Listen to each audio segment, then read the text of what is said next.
Elle était vulnérable et en douleur, mais elle s'est mise à genoux et s'est excusée dès qu'elle m'a vue. Sophie. Ma Sophie. Celle que j'aimais plus que tout. Gisait sur le sol de notre appartement parisien. Le visage tuméfié. Les yeux rougis par les larmes. Et pourtant, son premier geste fut de supplier mon pardon.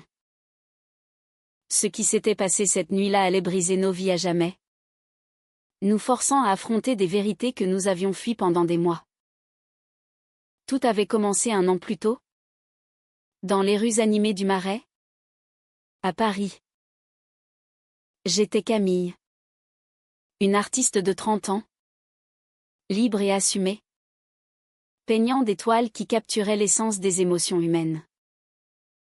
Ma vie était un tourbillon de vernissages et de rencontres fugaces. Jusqu'à ce que je croise Sophie dans une petite galerie d'art. Elle avait 28 ans. Avocate prometteuse dans un cabinet prestigieux. Avec une élégance naturelle qui masquait une profonde insécurité. Ses cheveux courts châtains encadraient un visage aux yeux verts perçants. Et son sourire timide m'avait immédiatement captivé. Nous avions discuté de mes peintures, de la façon dont elles reflétaient les luttes intérieures. Et avant même de m'en rendre compte, nous étions sortis ensemble pour un café. Dès les premiers instants, notre connexion fut électrique. Sophie venait d'une famille conservatrice de la banlieue lyonnaise. Des catholiques pratiquants qui voyaient en elle l'héritière parfaite, une carrière brillante. Un mariage traditionnel. Des enfants. Elle n'avait jamais osé explorer ses sentiments pour les femmes, les enfouissant sous des relations hétérosexuelles superficielles. Avec moi, tout changea. Nos rendez-vous secrets devinrent des moments de pure liberté.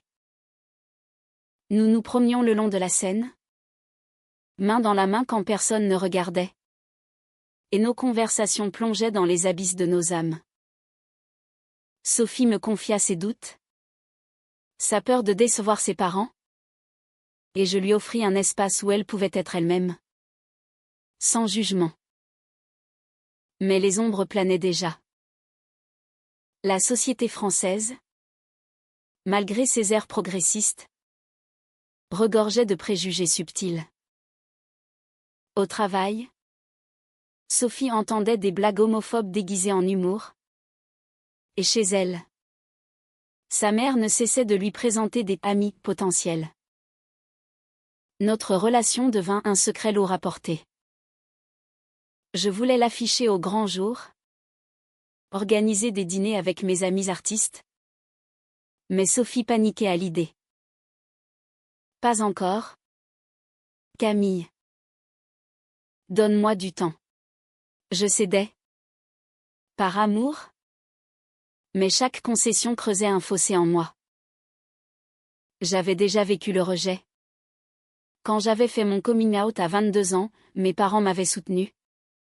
Mais pas sans larmes et questions. Pour Sophie, c'était un gouffre insurmontable.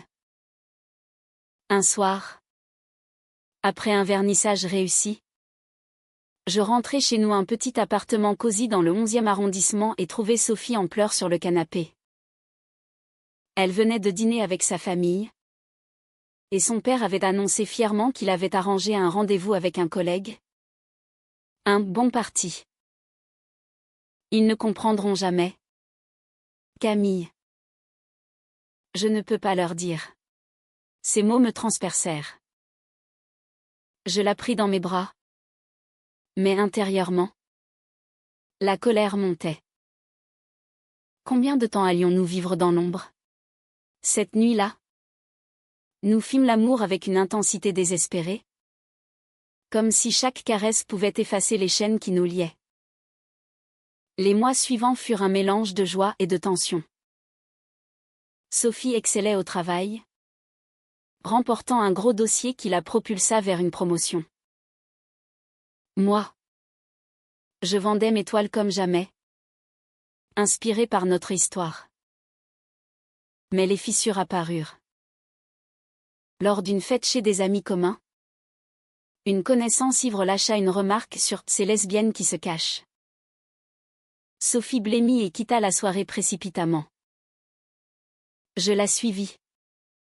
Et pour la première fois, nous nous disputâmes violemment. Tu as honte de moi. C'est ça, criai-je. Elle nia. Mais ses yeux disaient le contraire. Ce fut le début des doutes. Puis vint le premier vrai choc. Sophie accepta un dîner avec cette amie arrangé par son père, prétextant que c'était pour apaiser les soupçons. C'est juste un repas. Camille. Rien de plus. Je ravalai ma jalousie. Mais quand elle rentra tard, parfumée d'un vin que nous ne buvions jamais ensemble, mon cœur se serra. Elle jura qu'il ne s'était rien passé. Mais le mensonge flottait dans l'air. À partir de là, nos journées devinrent un champ de mine. Je commençais à douter de sa loyauté. Et elle, de ma patience. Un après-midi pluvieux, je décidai de confronter mes peurs. En fouillant dans son téléphone un acte que je regrettais déjà, je découvris des messages ambigus avec cet homme. Alexandre. Rien d'explicite, mais assez pour semer le doute. Quand je l'interrogeai, Sophie explosa. Tu ne me fais pas confiance? C'est toi qui me pousses à ça avec tes exigences. Notre dispute escalada. Des mots durs fusèrent. Et pour la première fois, je partis en claquant la porte. Je passai la nuit chez une amie. Le cœur en miettes, me demandant si notre amour valait tous ces sacrifices. Le lendemain, Sophie m'appela en larmes, me suppliant de revenir. Je cédai. Mais quelque chose avait changé. Nous essayâmes de recoller les pièces, planifiant un week-end à la campagne pour nous retrouver. À Deauville, sous le ciel normand, nous nous promenâmes sur la plage, parlant de nos rêves. Sophie promit de parler à sa famille bientôt. Je t'aime, Camille. Je ne veux pas te perdre. Ces mots me réchauffèrent. Mais au fond, je sentais la tempête approcher. De retour à Paris, la réalité nous rattrapa.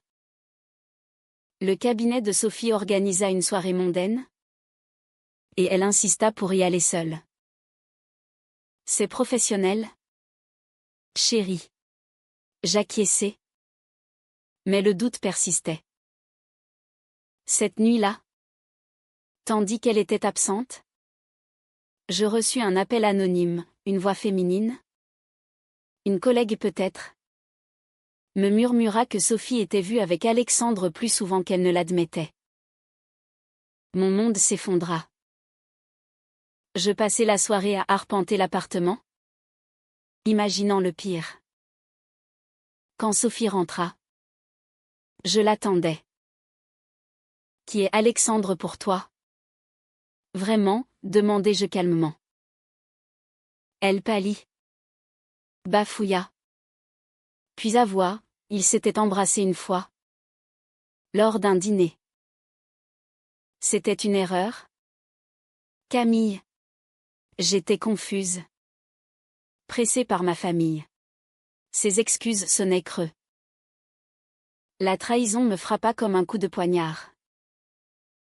Comment pouvait-elle me faire ça? Après tout ce que nous avions partagé? Je hurlai. Pleurai. Et finis par la chasser de l'appartement. Sors. Je ne veux plus te voir. Seule dans le silence, je réalisais l'ampleur de la douleur. Notre amour, si pur au début, était maintenant entaché de mensonges. Mais le pire était à venir. Le lendemain, Sophie revint. Le visage marqué par une nuit blanche. Elle s'effondra à mes pieds, suppliante. Pardonne-moi, Camille. Je t'en prie. Et c'est là que tout bascula vraiment.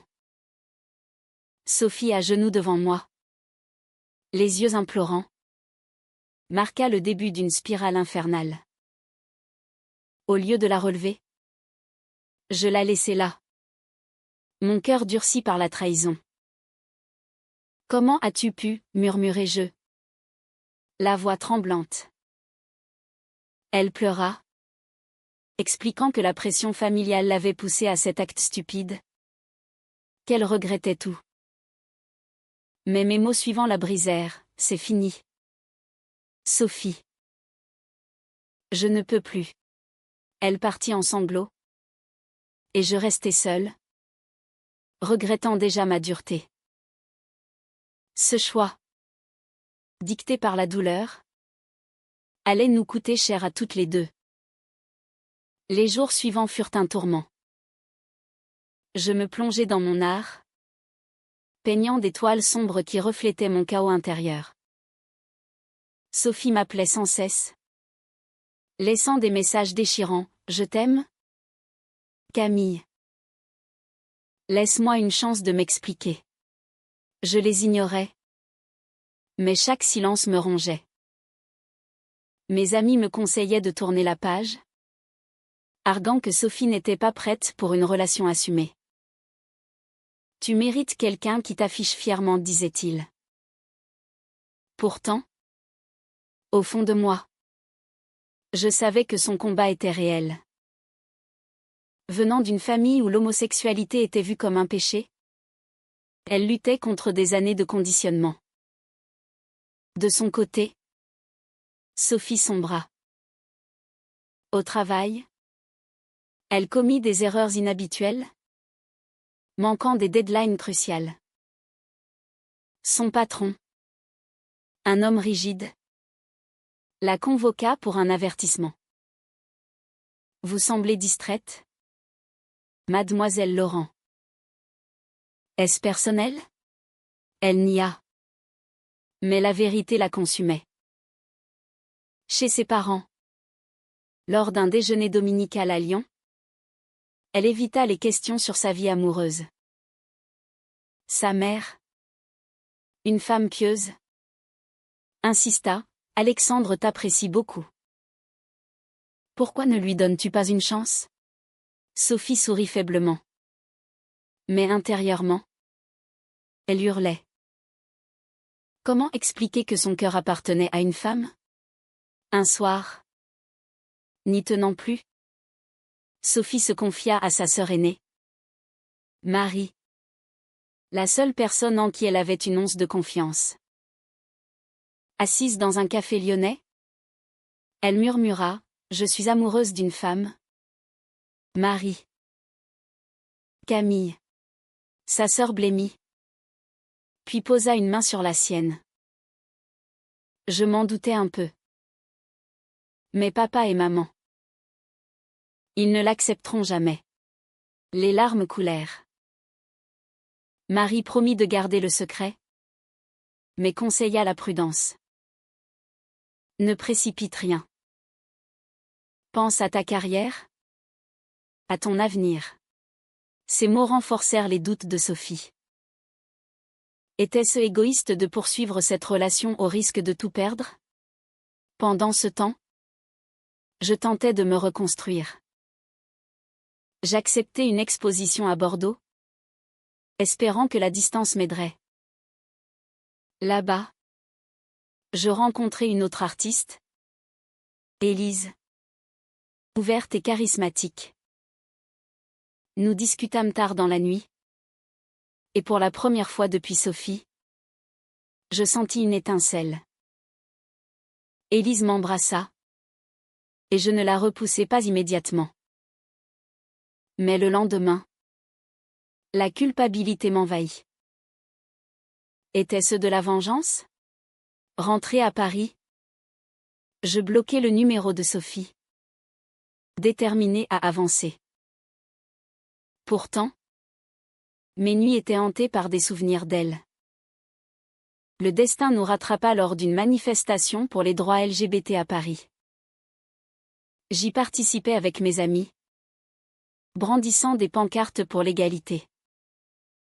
Soudain, je l'aperçus dans la foule, Sophie. Seule, tenant un drapeau arc-en-ciel timidement. Nos regards se croisèrent, et elle s'approcha. Camille, je suis venue pour toi. Pour nous. Mon cœur battit la chamade. Nous nous écartâmes de la foule. Et elle me raconta tout, les nuits blanches, les erreurs au travail, la confession à sa sœur.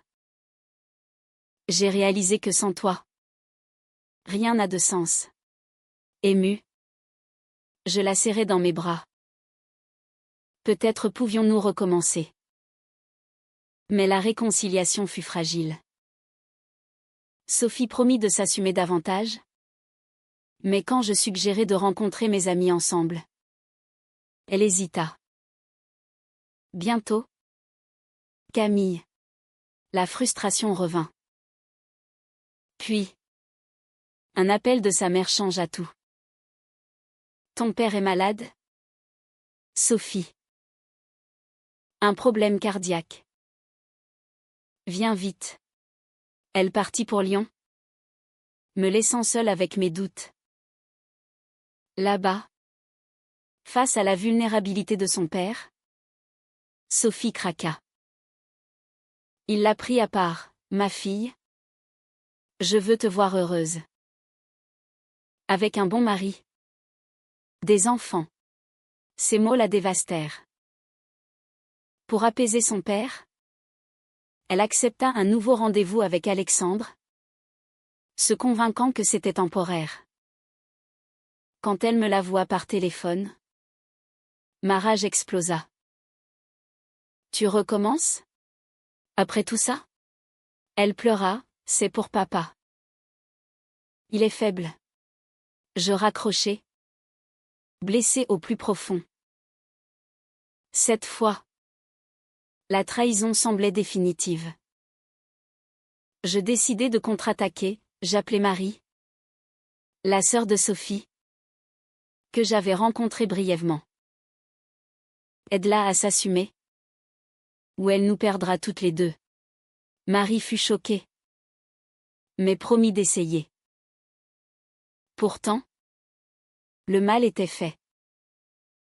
De retour à Paris, Sophie trouva l'appartement vide. J'avais déménagé chez une amie.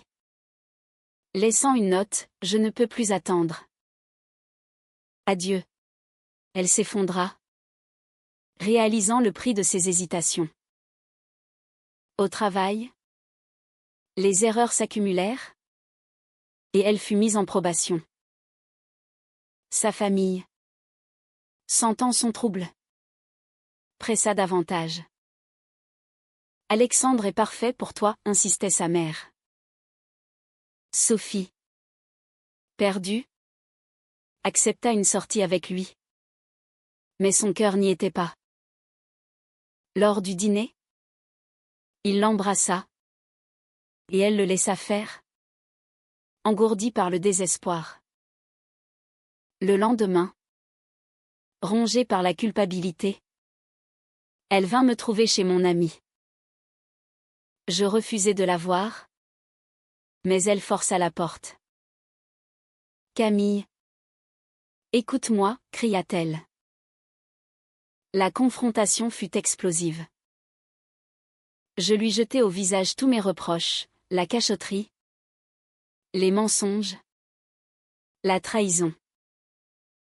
Elle admit tout, mais ajouta, j'ai peur. Camille. Peur de perdre ma famille, mon job. Tout. Ces mots me touchèrent. Mais la douleur l'emporta. Et moi? Alors? Je perds quoi? Rétorquai-je. Cette nuit-là, Sophie rentra chez elle et prit une décision radicale. Elle écrivit une lettre à ses parents, avouant tout, son amour pour moi, Ses luttes intérieures. Je suis lesbienne. Et je refuse de vivre un mensonge plus longtemps. Elle posta la lettre. Le cœur battant. Le lendemain. L'appel vint, sa mère. En larmes. Comment as-tu pu nous faire ça? Ton père est dévasté. Sophie tint bon, c'est qui je suis. Mais le rejet fut brutal. Son père refusa de lui parler. Et sa mère la supplia de se soigner. Brisée. Sophie me contacta. J'ai tout dit. Pour nous. Émue. Je la rejoignis. Nous passâmes la nuit à parler. À pleurer. À nous pardonner. Pour la première fois. Elle semblait libre. Mais le coup était immense, sa famille l'a mis à l'écart. Et au travail? Des rumeurs circulèrent. Sophie dut affronter les regards en coin. Les commentaires murmurés. La révélation de Sophie à sa famille marqua un tournant. Mais pas sans conséquences dévastatrices. Son père, encore fragile de santé, la renia par un message sec: tu n'es plus ma fille tant que tu vis dans le péché. Sa mère, déchirée, alternait entre appels suppliants et silences accusateurs. Sophie, soutenue par moi, tint bon. Mais chaque jour érodait un peu plus son assurance. Ai-je fait le bon choix? Camille, murmurait-elle la nuit. Je la rassurais. Mais intérieurement, je craignais que la pression ne la brise. Au cabinet d'avocat, les choses empirèrent. Un collègue malveillant, ayant eu vent de sa vie privée, répandit des ragots. Sophie Laurent? Oh! Elle préfère les femmes maintenant. Les clients conservateurs se firent distants. Et son patron la relégua à des dossiers mineurs. Concentrez-vous sur votre travail. Pas sur votre vie personnelle, dit-il froidement. Sophie lutta. Travaillant 2 fois plus dur? Mais le stress la rongeait. Elle perdit du poids. Ses yeux verts perdirent leur éclat. Je la voyais se faner. Et cela me terrifiait. De mon côté, mon art souffrait aussi. Mes toiles, autrefois vibrantes, devinrent sombres, reflétant nos tourments. Une galerie annula une exposition, prétextant un changement de programmation. Mais je soupçonnais des préjugés. Nos amis, divisés, prenaient parti, certains nous soutenaient. D'autres jugeaient Sophie trop hésitante. Une soirée chez un couple ami tourna au vinaigre quand un invité lança: les familles conservatrices. C'est dur. Mais faut assumer dès le début. Sophie quitta la table en larmes. Et je la suivis. Furieuse. Puis vint la trahison inattendue. Marie, la sœur de Sophie, que je croyais alliée, contacta mes parents à mon insu. Elle leur envoya une lettre anonyme, dépeignant Sophie comme instable et manipulatrice. Votre fille mérite mieux, écrivait-elle. Mes parents, choqués, m'appelèrent: Camille. Es-tu sûre de cette relation? Elle semble te détruire. Je fus dévastée. Comment Marie avait-elle pu? Sophie, apprenant cela, confronta sa sœur. Pourquoi? Marie, je t'ai fait confiance. Marie avoua: je voulais te protéger. Papa est malade à cause de toi. La dispute fut violente, rompant les liens fraternels. Ce coup bas nous unit davantage, mais amplifia nos peurs. Sophie commença à douter de tout, Et si ma famille avait raison? Si notre amour était une erreur? Je la secouai, non. Sophie. C'est la société qui est malade? Pas nous. Nous décidâmes de chercher du soutien, thérapie de couple. Groupe LGBT. Lors d'une session, Sophie partagea son histoire. Et les témoignages des autres la fortifièrent. Tu n'es pas seule, lui dis-je. Petit à petit. Elle reprit confiance. Mais le destin frappa à nouveau.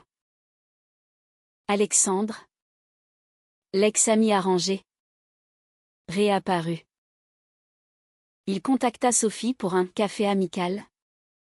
Mais ses intentions étaient claires. Elle refusa. Mais il insista, allant jusqu'à se pointer à son bureau. Je sais pour toi et cette femme. Laisse-moi t'aider à redevenir normale. Sophie le chassa.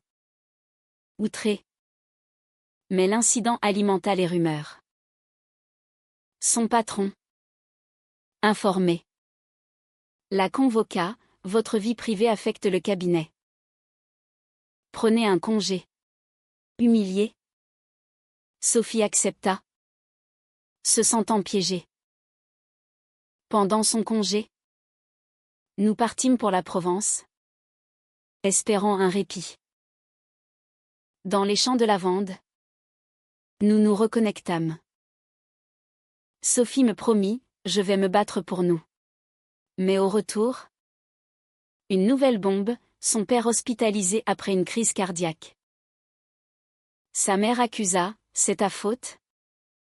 Sophie. Ton choix l'a tué. Sophie s'effondra. Culpabilisée. Elle partit pour Lyon seule, me laissant inquiète. À l'hôpital, face à son père inconscient, Sophie craqua. Pardon? Papa. Je t'aime. Il se réveilla. Et dans un moment de vulnérabilité, murmura, reviens à la raison. Ma fille. Blessée. Elle rentra à Paris, déterminée à couper les ponts. Mais la douleur la changea, elle devint distante, irritable. Nos disputes reprirent. Tu ne comprends pas ce que je traverse, criait-elle. Je ripostais, et moi? Je sacrifie tout pour toi. Un soir, après une querelle particulièrement âpre, Sophie disparut. Je la cherchai partout. Paniquée. Elle réapparut le lendemain. Ivre. Chez Alexandre.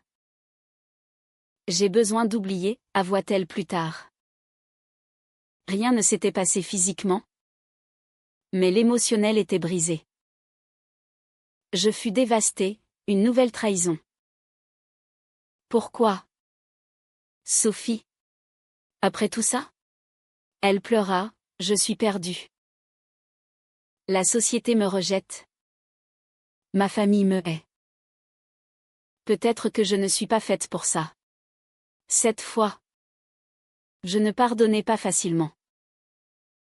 Nous prîmes du recul. Vivant séparés. Sophie consulta un thérapeute seul, explorant ses motins haussés. Était-il juste d'imposer son orientation à une famille traditionnaliste?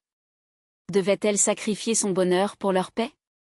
De mon côté, je me questionnais, valait-il la peine de lutter contre vent et marée? La séparation temporaire nous força à affronter nos démons intérieurs. Sophie, seule dans un studio loué, plongea dans une introspection profonde. Ces séances de thérapie révélaient des couches de culpabilité enfouies, l'éducation catholique l'avait conditionnée à voir l'amour homosexuel comme un échec moral. J'ai trahi Dieu, ma famille. Et maintenant toi, confia-t-elle à son thérapeute. Mais progressivement, elle commença à déconstruire ses croyances. Lire des témoignages de femmes lesbiennes ayant surmonté des rejets similaires l'aida. Elle contacta une association LGBT à Paris, participant à des ateliers sur l'acceptation de soi. Moi, Camille, je me réfugiais dans mon atelier. Mes peintures devinrent un exutoire, des portraits de Sophie. Tourmentés mais beaux, capturant sa vulnérabilité. Une galerie les remarqua et proposa une exposition thématique sur les luttes queer. C'est thérapeutique, dis-je à mes amis. Pourtant, Sophie me manquait terriblement. Je rêvais d'elle, de nos moments heureux. Un jour, je craquai et l'appelai. « Comment vas-tu » Elle répondit doucement, « Mieux. J'apprends à m'aimer. » Nous parlâmes des heures, sans promesse, mais avec honnêteté. La société continuait de nous tester. Un article dans un journal local mentionna Sophie comme l'avocate en crise personnelle, insinuant des rumeurs sur sa sexualité. Cela attisa les préjugés, des clients annulèrent, et son cabinet la pressa de démissionner. Nous ne pouvons tolérer les distractions, dirent-ils. Sophie, furieuse, refusa et engagea un avocat pour discrimination. Le combat judiciaire commença, drainant ses économies et son énergie. C'est pour toutes les femmes comme moi, déclara-t-elle. Pendant ce temps, sa famille évolua lentement. Marie, regrettant sa trahison, s'excusa par lettre, « J'ai eu tort. Je veux te soutenir. » Elles se réconcilièrent timidement. Marie parla même à leurs parents, plaidant pour la compréhension. Le père, remis de sa crise, resta distant. Mais la mère envoya un message, « Je prie pour toi. » C'était un pas minuscule, mais significatif. Nos chemins se recroisèrent lors de l'exposition de mes toiles. Sophie y vint, élégante comme toujours. En voyant ses portraits, elle pleura. C'est nous. Ça. Nous nous embrassâmes. Et la réconciliation sembla possible. Mais les vieux fantômes ressurgirent. Alexandre, obsédé, la contacta à nouveau, menaçant de révéler des détails intimes à son cabinet. Sophie paniqua et me le cacha d'abord. Quand je la pris, la confiance vacilla.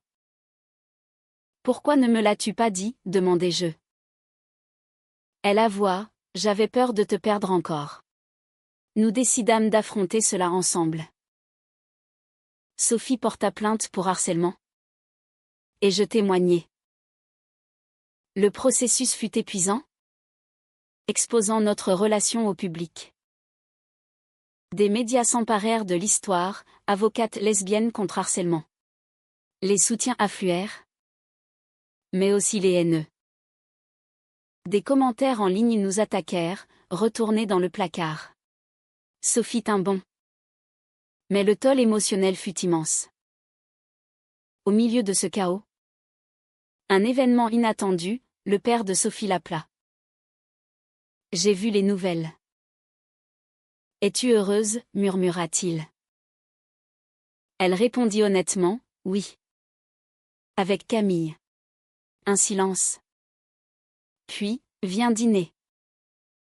Seul. C'était une ouverture. Mais sans moi. Sophie refusa, pas sans elle. Il raccrocha. Déçu.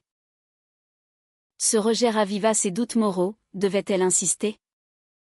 Au risque de briser la famille? Notre relation, forgée dans le feu, devint plus forte. Nous emménageâmes ensemble à nouveau, planifiant un avenir. Sophie quitta son cabinet et ouvrit son propre bureau, spécialisé dans les droits LGBT. Moi, je vendis mes toiles inspirées de notre histoire, gagnant en reconnaissance. Mais le prix payé était élevé, amitié perdue, santé mentale ébranlée, liens familiaux fragiles. Avec le temps, Sophie et moi construisîmes une vie stable. Mais les cicatrices restaient. Son père accepta finalement un dîner avec nous. À Lyon. L'atmosphère fut tendue, regard fuyant. Conversation polie. Je ne comprends pas. Mais je t'aime, dit-il enfin. Sa mère pleura, embrassant Sophie. Ce fut une victoire amère, obtenue après des mois de silence. Marie devint notre alliée, organisant des rencontres familiales progressives.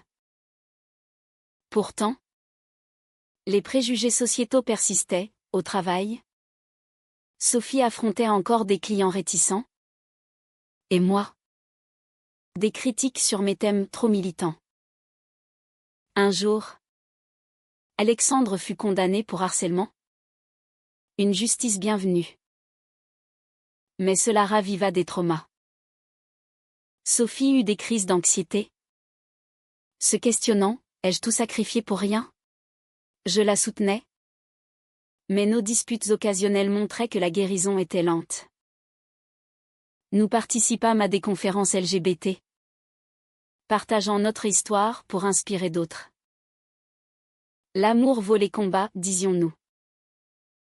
Pourtant, intérieurement, nous pesions le coup, famille divisée, carrière freinée, cœur meurtri. Au fil des ans, Sophie s'épanouit pleinement. Elle devint une avocate reconnue pour les droits queer, aidant des femmes comme elle. Moi, mes expositions tournèrent en Europe, capturant des récits de résilience. Notre relation, testée par le feu, devint un pilier. Mais un ultime choc survint, la mère de Sophie, malade, la supplia de revenir à la normale sur son lit de mort. Sophie refusa, tenant ma main. C'est ma vie. Maman.